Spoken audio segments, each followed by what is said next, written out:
네, 목요일 2부는 알아두면 돈이 되는 노동법 알돈노 시간입니다. 최근 몇 년간 최저임금 상승률이 과거보다 높아지면서 인건비로 인한 영세 소상공인들의 어려움을 해결해주기 위한 일자리 안정자금 제도가 시행돼 왔는데요. 내년에는 어떻게 지급되는지 자세한 내용 살펴보려고 합니다.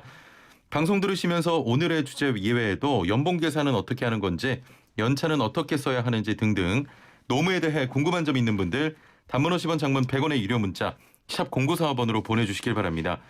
YTN 라디오 유튜브와 애플리케이션 댓글창도 열려 있습니다.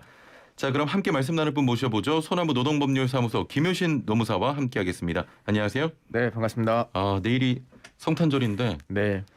뭔가 좀 조용합니다, 그렇죠? 예, 아무래도 뭐 시국이 이러니까. 예. 뭐 그런 것 별다른 같습니다. 계획은 없으십니까?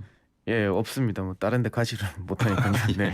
아니 이제 한 해가 저물어 가고 있습니다. 네. 슬기로운 라디오 생활 진짜 오래 같이 함께했는데 네. 어떠셨어요? 근데 작년에 건 원래는 거의 뭐 코로나 관련해서 지원금 많이 소개해드리고 맞아요. 예. 이래 우울한 경우들만 있어서 사실 되게 죄송스럽고요. 예, 좀 더 좋은 제도, 더 어려운 사람들을 위한 더 좋은 제도를 더 소개시켜 드렸어야 되는데. 예, 좀 안타깝습니다. 올해는. 예. 알겠습니다. 네. 자, 일자리 안정자금 제도 정확하게 어떤 내용인지 궁금한데 어떤 경우에 받을 수가 있는 겁니까? 뭐 아까 소개해 주셨다시피 최저임금이 그동안 2018년도에 급격하게 많이 올랐잖아요. 예. 그래서 그 사업주 경영 부담 완화하고 많이 올랐으니까 고용 안 하는 거에 대비해서 우리 노동자들의 고용 불안을 해소해 주겠다고 해서 한시적으로 시행한다고 해오고 있다가 지금까지 이어져 오고 있는 겁니다. 올해 기준으로 말씀드리면 30인 미만 사업장이어야 되고 거기에서 소득이 그러니까 월 보수가 215만 원 이하인 근로자를 고용하시면 최대 11만 원까지 지원됐습니다. 5인 미만에서는 11만 원, 5인 이상에서는 9만 원 지원됐거든요. 최대 11만 원. 네, 최대 11만 원이 지원되어 왔습니다. 예. 네. 내년에는 그 최저임금 인상률이 그렇게 높진 않은데 그렇죠. 일단 내년에는 계속 시행되는 거죠? 네, 시행됩니다. 사실 2018년도 이게 한시적으로 시행될 때는 왜냐하면 그때는 최저임금 인상률이 역대 최대치인 16.4%였어요. 그래서 18년에 너무 충격이 심하니까 충격 완화하기 위해서 일자리 안정자금을 한시적으로 시행하겠다고 했습니다. 그래서 올해 내년이죠. 내년에는 최저임금이 2.9% 인상됐습니다. 그래서 지원을 하는지 안 하는지에 대해서 의문이 많았거든요. 근데 이제껏 최저임금이 뭐 조금씩 그래도 많이 올라왔으니까 누적된 피로감이 있다. 그래서 좀 줄이더라도 지원은 계속 해줘야 되겠다는 게 있어서 예산을 배정했고 시행하게 됐습니다. 근데 조금씩 변동된 사항이 있어서 좀 알려드려야 될 것 같아요. 지금 2.9% 인상이라고 하셨는데 그러면 일자리 안정자금도 달라지는 겁니까? 네, 그렇죠. 일자리 안정자금도 이제 인상률이 조금밖에 안 되니까 그동안 이 최저임금 인상률에 맞춰서 일자리 안정자금도 사실 조금 더 많았어요. 처음에는 18년도에는 15만 원이었어요. 15만 원. 19년도에는 그거보다 작았고 13만 원으로 내려졌다가 이제는 11만 원, 2만 원씩 단계적으로 좀 약간 축소돼 왔거든요. 똑같습니다. 이번에는 더 많이 줄었으니까 더 축소됐어요. 이게 금액부터 먼저 알려드리면 지금 5인 이상은 월 5만 원, 5인 미만은 7만 원 지원하겠다고 합니다. 네. 좀 줄었네요, 또. 네, 많이 줄었어요. 그래서 뭐 다른 이제 변동된 사항들이 있으면 지원 대상들은 똑같아요. 30인 이상 사업장에서 지원하는 거고 예외적으로 아시다시피 공동주택의 경우에는 경비원이나 청소원에 대해서 지원 드리고요. 그다음에 300인 미만 사업장에서는 뭐 고령자 고용하시던가 고용위기업체 사업체 거기에서 지원되고 있습니다. 네. 지원 요건이 중요하지 않습니까? 네네, 지원 요건 그렇죠. 지키지 못해서 환수 조치를 당한 경우도 있다던데 주의해야 할 점이 있다면 어떤 게 있을까요? 네, 아무래도 이거 받고 계시는 우리 사업주들 회사 담당자분들이 약 10월 말부터 해서 11월 초까지 이 일자리 안정자금 환수 대상자 확인 공문을 좀 통지문을 받으셨을 거예요. 이게 왜냐하면 사실 올해 기준으로 하면 월 평균 보수액이 215만 원 이하인 근로자여야 했어요.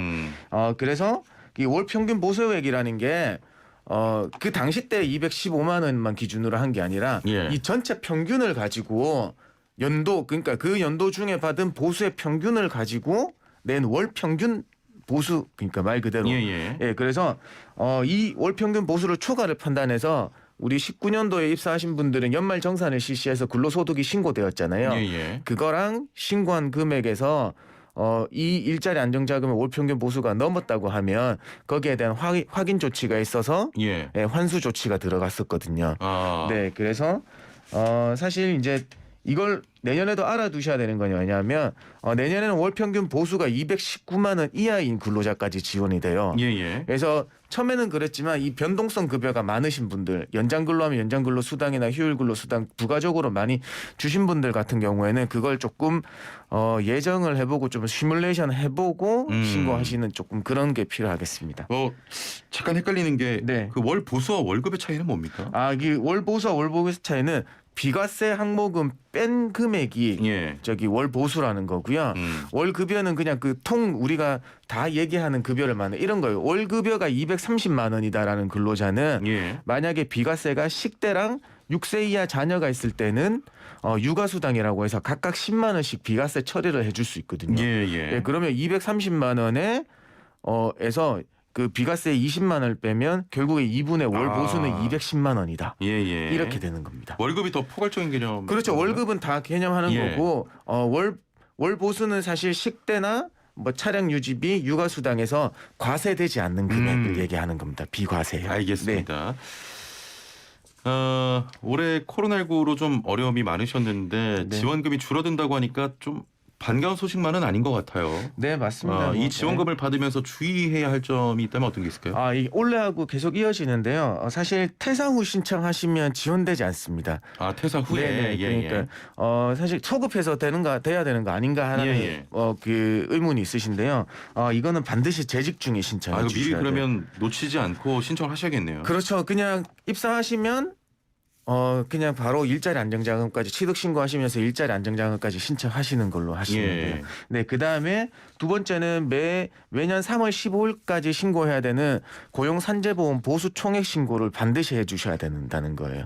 이 보수 총액 신고는 뭐냐 하면 전년도에 그 고용한 근로자들의 총 보수를 얼마인지를 신고하는 거거든요.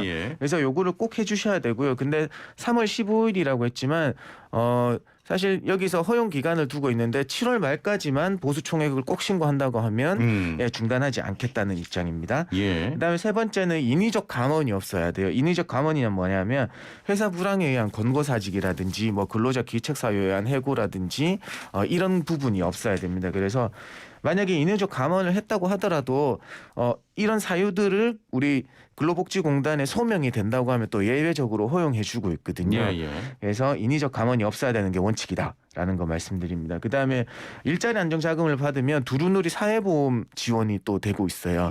왜냐하면 근데 상이한 점이 있죠. 일자리 안정자금은 30인 미만 사업장에서 되는 반면에 두루누리 사회보험, 고용보험과 국민연금에 지원해 주는 거는 10인 상시근로자 10인 미만 사업장에서만 적용된다는 거예요. 두루누리 사회보험은 10인 미만. 네네. 사업장의 규모, 근로자의 수에 따라서 다릅니다. 그 다음에 두 번째는 올해 기준으로 일자리 안정자금 215만 원 이하.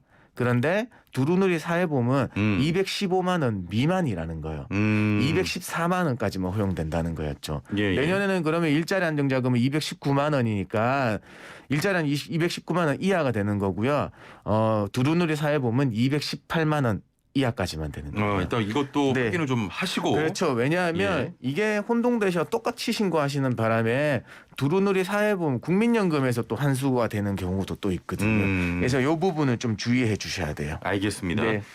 자, 노무 상담도 계속 받고 있습니다. 이 시간 상담 문자 많이 오는 시간인데요. 선착순으로 진행되기 때문에 노무 관련 또 직장 관련 고민 있으신 분들은 지금 바로 서둘러서 단문 50원, 장문 100원의 유료 문자 샵 0945번으로 보내주시길 바랍니다. 애플리케이션 댓글창으로도 남겨주셔도 잠시 후에 상담 가능합니다. 자, 그러면 또 어떤 점이 달라진 부분이 있습니까? 뭐 그 외에 또 다른 달라진 점은 올해 지원받았다고 해서 내년에 그냥 그대로 있으시면 안 돼요. 다시 또 신청을 다시 해야 된다. 다시 각 근로자별로 지원 대상을 확인하신 다음에 다시 신청해 주셔야 된다는 거고요. 그다음에 이거는 신청 마감 기간이 변경된다고 알려드려야 될 것 같아요. 예. 원래는 재직 중이라도 신청 안 하셨으면 12월 14일까지 이번 주 월요일까지 신청하셨다고 하면 소급해서 다 재직 중이면 지원해 드렸거든요. 예. 내년에는 11월 30일까지다. 음. 예, 그래서 결국에는 이 말은 뭐냐 하면 11월 1일 날 입사하신 분까지만 지원이 된다라는 거 알고 계시면 되고요. 예. 그다음에 올해까지는 지급 방식이 두 가지였어요. 예. 사회보험료, 4대 사회보험료에서 대납을 할 거냐 아니면 직접 수령할 거냐 해서 선택할 수 있었는데요. 내년에는 그냥 직접 수령으로 다 변동됩니다. 그래서 신청하실 때 받으실 계좌 번호를 예. 입력해 주셔야 되는 거예요. 예. 그래서 제일 중요한 건데요. 이거는 부정수급 신고에 대한 포상 제도가 마련됐습니다. 예. 그래서 부정수급 확인되면 그 신고하신 분한테 반환 명령금액의 30%를 주되 최대 금액은 100만 원, 최소 금액은 10,000원 지급한다고 하니까 조금 더 신경을 쓰셔서 되는지 안 되는지 확인하신 다음에 좀 해주셔야 될 것 같아요. 예. 네, 이거는 왜냐하면 그동안 일자리 안정 자금에 대해서 조금 부정수급에 대한 많았다. 그 조사를 해보니까 그러니까 환수 맞아요. 조치가 예. 많았기 때문에 부득이하게 내년에 신고 포상 제도를 운영한다고 합니다. 예. 네, 그다음에 원래는 우리 전산으로 이용하시면 4대 보험 사이트에서 취득 신고할 때 일자리 안정 자금 다 됐어요. 그런데 팩스나 접수하시거나 우편으로 접수하시는 분들이 아직 있거든요. 이때는 이제 각 공단에서 받아주지는 않고 근로복지공단으로 일원화됐습니다. 그래서 근로복지공단에서만 신청받고 있어요. 그게 이거는 달라졌습니다. 예, 잘 기억을 해두셔야 될 것 같습니다. 네네. 그래서 다른 공단에 건강보험공단에 보내놓고 그냥 손 놓고 있으시면 안 돼요. 예. 네, 그냥 이제 근로복지공단으로 팩스 접수는 근로복지공단으로 하셔야 된다. 이 부분도 말씀드리겠습니다. 잘 해주시면 되겠습니다. 자, 상담으로 넘어가 보도록 하겠습니다. 상담 계속 받고 있습니다. 단문 50원, 장문 100원의 유료 문자 샵 0945번으로 노무 관련해서 뭐 회사에서 이렇게 하라고 했는데 맞나요? 등등 모든 상담 받고 있습니다. 자, 7879번님. 저는 100인 이상 기업체에서 10년 이상 근무하고 있습니다. 휴가 포함 연 19일을 연차로 받고 있는데 이게 맞는 건지 궁금합니다라고 하셨네요. 10년이 되셨으면요. 가산휴가 연차의 가산휴가가 되는지 확인해 보셔야 돼요. 예. 입사일부터 3년이 되면 3년째에 1일의 가산의 휴가가 생기고요. 그다음 2년째부터 가산휴가가 이제 1일씩 더 생기는 거거든요. 그래서 제가 말씀드릴게요. 입사일 기준으로 하시면 처음에 1년은 15, 15, 16, 17 요렇게 계산해서 나가시면 돼요. 그래서 최대 한도는 21일이고요. 25일이고요. 최대 한도는 25일이니까 아직 10년 됐으니까 최대 한도는 안 되셨으니까 요렇게 해서 한번 카운팅을 한번 해보시면 되겠습니다. 연차 휴가에 대해서요. 19일 연차 비슷할 것 같은데 네, 거의 비슷하게 나올 것 같습니다. 근데 이분은 휴가 포함해서 19일만 있다고 하시니까 사실 여름 휴가를 연차로 사용하는 걸로 하는 건지 회사에서 아니면 연차 별도로 여름 휴가를 별도가 있는 건지를 확인해 보셔야 될 것 같아요. 네. 자, 애플리케이션으로 용복이 바모님께서는 일하다가 허리를 다쳐서 약 한 달간 치료받았습니다. 산재 처리하면 월급을 70% 받는다는데 30%는 사장이 주면 안 되나요? 라고 하셨거든요. 이거는 왜냐하면 사실 이 근로기준법의 대원칙은 무노동 무임금의 원칙이거든요. 그런데 우리는 근로자를 고용하면 산재보험의 100% 산재보험에 100% 들어가 있죠. 근데 여기서는 일하다 다치시면 산재보험으로 처리해서 일을 하지 않더라도 휴업수당 개념에 그 70% 평균 임금의 70%를 주는 겁니다. 그래서 일은 안 하시니까 사업주 대신에 근로복지공단에서 주는 거거든요. 그래서 나머지 30%는 사실 사업주가 줘야 될 의무가 없는 거예요. 일을 안 하시고 요양 기간 중에는 산재보험에서 지급되니까요. 일단은 사장님이 주실 의무는 사실 없는 것으로. 의무는 없다. 근데 주시면 서로 좋으신 거죠. 자, 1471번님 수고 많으십니다. 저는 경비로 근무 중에 전립선암 진단을 받고 2월경에 수술을 계획하고 있는데 암 진단 확진 얼마 전에 자기 말을 들으면 권고사직을 해서 수급자를 만들어 줄 테니 진단이 되면 빨리 알려달라고 하고 그렇지 않으면 자기하고 싸워야 한다고 현장 소장이 말하고 있습니다.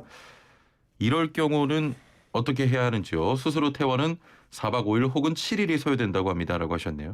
좀 길게 보내주셨는데. 요 부분은 사실 이제 조금 중병에 걸리셔서 회사에서는 예. 그 사실을 알려주면 실업급여 받으실 수 있는 그 권고사직으로 처리해 준다 수급자 얘기가 그 얘기 같아요. 예. 근데 이제 말씀 안 하셨지만 이분은 수술을 하시면 계속 그 일을 하시고 싶어 하시는 그런 것 그 같습니다. 부분이 부딪히는 것 같거든요. 예. 네, 그래서 사실 이제 질병으로 인해서 계속 근무하지 못할 경우에는 실업급여 수급 자격이 이제 인정되니까 이거는 당사자가 좀 잘 해결해 주셨으면 좋겠어요. 뭐 예. 사실 병가에 대해서는 회사에서는 그 병가를 해줘야 될 의무는 없거든요. 뭐 치료 규칙이나 이런 사규에 병에 걸리면 특별하게 정해놨으면 모르겠으나 그런 걸 잘 뭐 큰 기업이나 좀 좋은 기업이 아니면서 안 정해놨으니까 그 병가의 승인은 회사의 재량에 달려 있습니다. 그래서 조금 여러 걸 좀 종합하셔가지고 잘 합의하셨으면 좋겠어요. 알겠습니다.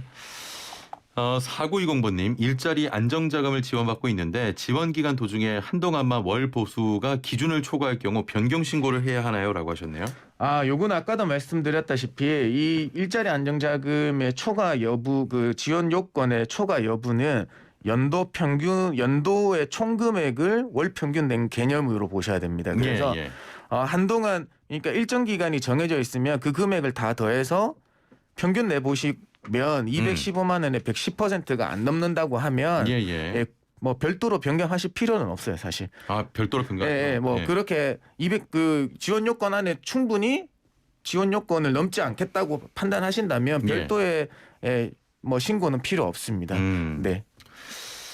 5022번님 우리 회사에서도 일하고 다른 곳에서도 일하는 직원도 일자리 안정자금을 지원받을 수 있습니까?라고 하셨거든요. 네, 원래는 일자리 안정자금이 고용보험에 취득하신 분들만 지원이 돼요.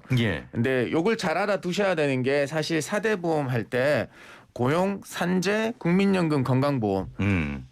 고용만 제외하고 산재나 국민연금, 건강보험은 이중 취득을 다 허용하고 있습니다. 그런데 고용보험만은 이중 취득을 허용하고 있지 않아요. 한 군데에서만 월급이 제일 많은 근로시간이 제일 많은 한 군데에서만 이게 받아주고 있거든요. 그런데 그러면은 고용보험이 취득 안 됐으니까 못 받느냐 그게 아닙니다. 그 고용보험 적용 재사업자 및 근로자용 별도 신청 서식을 이용해서 접수를 해주시면 이 고용보험에 안 든 이중으로 다른 데서 일하시는 분들에 대해서도 지원받으실 수 있습니다. 네. 자 마지막으로 간단하게 여쭤보겠습니다. 애플리케이션으로 수제비님께서는 근무한 지 1년 19일 만에 권고사직 당했습니다. 이때 연차수당은 몇 개를 금액으로 받을 수 있는지 문의드립니다. 네. 금액은 사실 통상 시급을 알아야 돼요. 이분의 월급여를 알아야 되니까 결국에는 연차를 하나도 안 썼다고 하시면 1년 19개, 1년 9개월 되셨다고 하면 1년 미만 기간 동안 하고 1년 이상 15일 하고 결국에는 26일에 대한 수당을 받으셔야 되거든요. 26일 곱하기 통상 1급을 알아야 되니까 통상 1급을 계산 한번 하셔가지고 다음에 또 일단 26개를 26일분 하나도 안 쓰셨다고 하시면 연차를. 알겠습니다. 자 오늘 말씀 여기까지 들어보겠습니다. 행복한 또 성탄절 보내시길 바랄게요. 네, 고맙습니다. 감사합니다. 지금까지 소나무 노동법률사무소 김효신 노무사와 함께했습니다.